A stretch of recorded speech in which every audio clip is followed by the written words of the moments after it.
and stay away from a man who gambles. Her warnings implied that I had a choice, that these things lay under my control.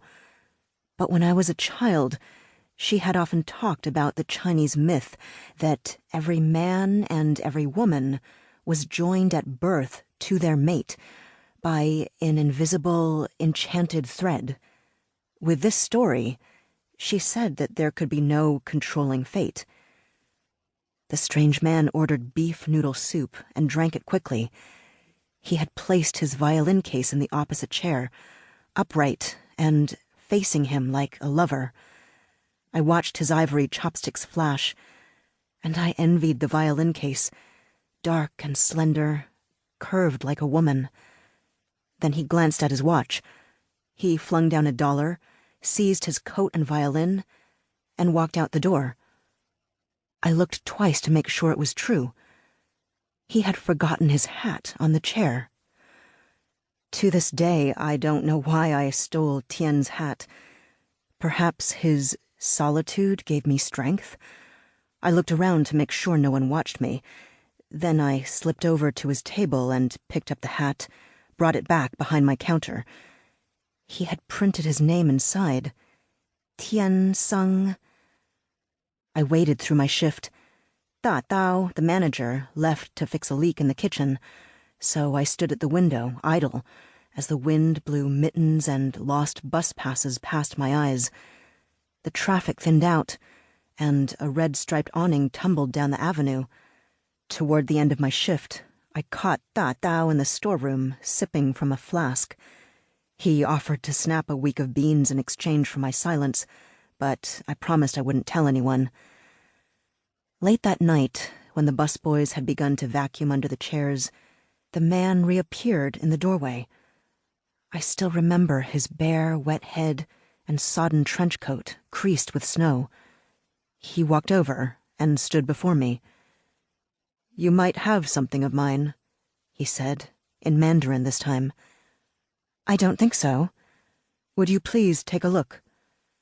I bent and looked under the counter. There was the hat, where I had hidden it, on the shelf behind some extra bud vases. I knelt and took it into my hands. Seconds passed. "Did you find a hat?" I heard him ask. I stood up and nodded, then shook my head. "Are you all right?" I held my hands behind the counter and did not answer. I could not give him the hat. My hands grew cold. I could not breathe. I looked at him. The storm had streaked his hair into his eyes. Surely the blackest eyes of any man I'd ever met, the eyelashes laid flat with melting snow. They held an expression of deep and painful privacy.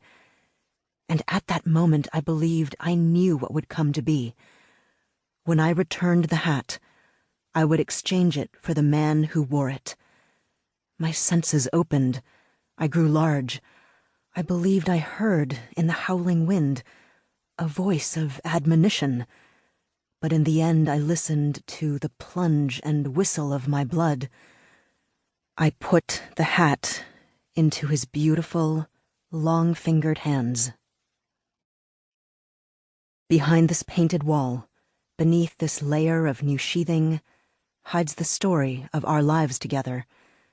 I have been silent many years, and my daughters have chosen to forget. But our family story lingers here. It waits under the floor.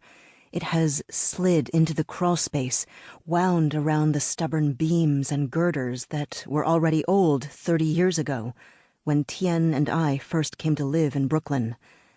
At that time, the brownstones had begun to wear away. They stood in patient rows, like tablets in a soldier's graveyard, crumbled and soft around the edges. We considered other places, a Chinatown walk-up owned by Tao, a drafty room near the music school, and even a little midtown flat, as clean and perfect as a jewel box. But we decided to live here.